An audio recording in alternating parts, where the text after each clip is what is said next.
Thank you. I don't have a long speech or a diatribe. I just want to give you a message that my son gave me. He died December 18th, 2005. They said he was shot by a sniper in the back of the head at a checkpoint north of Baghdad. We'll expose that lie in 1 second. My son was like everybody else, young African-American male living with us in Newark, living in Harlem. Never went to jail, never did drugs, anything like that. But you know how kids are. Went to Job Corps, got his GED, came out. Now it's time to seek employment, time to feed the littles. But all those jobs were outsourced. All those jobs that we used to come out of high school and get into were gone. And he'd walk the streets for hours, sun up to sundown, trying to get a job to feed his family. Couldn't get one. Went into the National Guard. Went where there were hurricanes and bad weather and went and saved people's lives. And then during the meantime, he became a sniper. Got out. Now he's a veteran. He still can't find work because everything's outsourced. And then he said, I can get killed out here in these streets. I might as well go somewhere where if I'm gonna get killed, I'm gonna get paid for it. And he went to Iraq.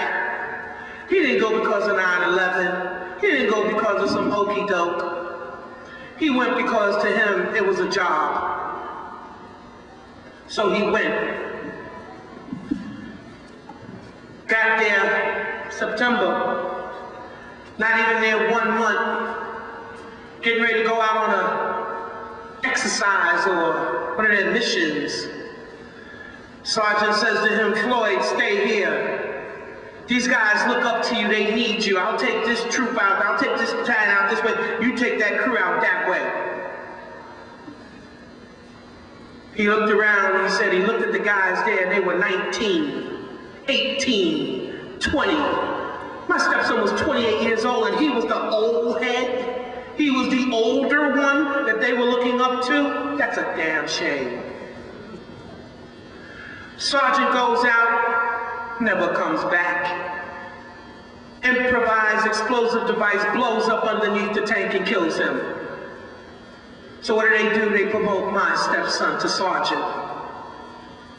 Just another one to feed into the slot. One time when he was out there, he called home and he said, Mommy, Daddy, tell him the truth of what's going out there. Tell him that I had to kill a child, 2 boys coming at me with AK-47s, and they didn't look any older than 13 and 15, and I had to shoot them dead. Or they would have killed me. Tell them that we came into a room of arms and the armory and the sophistication of the weapons that they had there was not only as good as ours, it was better.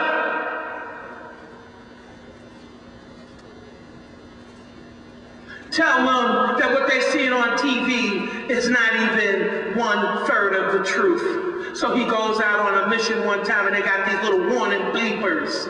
So when these IEDs about to go off, and you got these kids so hyped up into this stuff. Just to make a quick little note, you got John Clancy putting out this video game called Recon. And they out there killing everybody on the video screens, but you don't see a drop of blood. What are we doing? Desensitizing our youth. You got Def Jam, I don't care, Russell Simmons. You got Def Jam putting out Icon, but we killing each other, desensitizing ourselves to violence. So they figure, oh, it's only on a video screen, it can't be too much worse out there.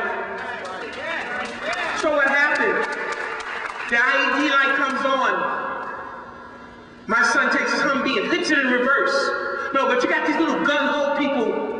They got their headphones on, blasting their little rock music, and ran over the IED and it blew up. Firefight starts. He jumps out his Humvee. One guy's face on fire. He puts his face out. One guy, his legs are blown in half. He goes in there and puts tourniquets and hit him with a morphine drip. Meanwhile, bullets are flying all over his head. So he gets the Purple Heart, he gets the Bronze Star, he gets this, he gets that. So now it's time for him to go. They're going to take him out. And they're going to send him out of Iraq so he can go pin the Purple Heart on one of the soldiers he saved, and you know what he said? I can't go. I can't leave my guys out there. They need me. He could have got out of there and he might be alive today. So, they go out and they got to do their mission. And they're doing a checkpoint. And there's two hour shifts. He comes in, and because one soldier, and this is what we found out afterwards, because one soldier did not have his proper ID for punishment, they sent them back out there. They sent them back out there. The military lied to me, but the soldier came back and said, let me tell you what really happened. And 20 minutes in, he's on a rooftop and he got shot. They don't even know if it was friendly fire or not. They can't tell us. And no, he didn't die instantly. He bled out for 1 hour. Before medical assistance came, he bled out for 1 hour. And they told us that we found out about that lie an hour later. So what do I have to say to you? I have 4 military terms to tell you about. The first one is called collateral damage. That is when mistakenly there are civilian casualties during a conflict. Well, my family, my wife and my children and my friends, we are collateral damage of this war. The next term I want you to be familiar with is a casualty of war. That is someone that serves in the military and dies as a result of his service. These people's are casualties of war. We are casualties of war. My family is a casualty of war. But you know what? With the power of prayer, I may survive this.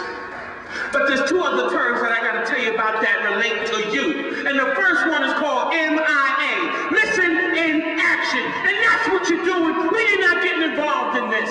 You are missing in action.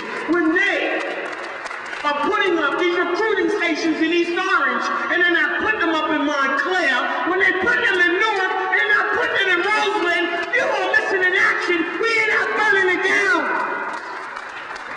When you are not protesting the fact that they are desensitizing our kids and taking the jobs away from them, and the only door open is the recruiting station, you're missing in action. When you are so busy, and when you're so busy watching Deal or No Deal, American Idol, instead of looking at Lou Dobbs, instead of looking at Democracy Now, instead of looking at Hardball, instead of listening to WBAI, instead of listening to BGO, instead of listening to WNYC, you're missing in action. Because you're not getting the truth.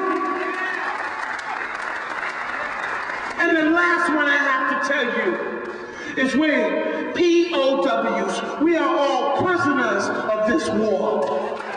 All of us are prisoners of this war.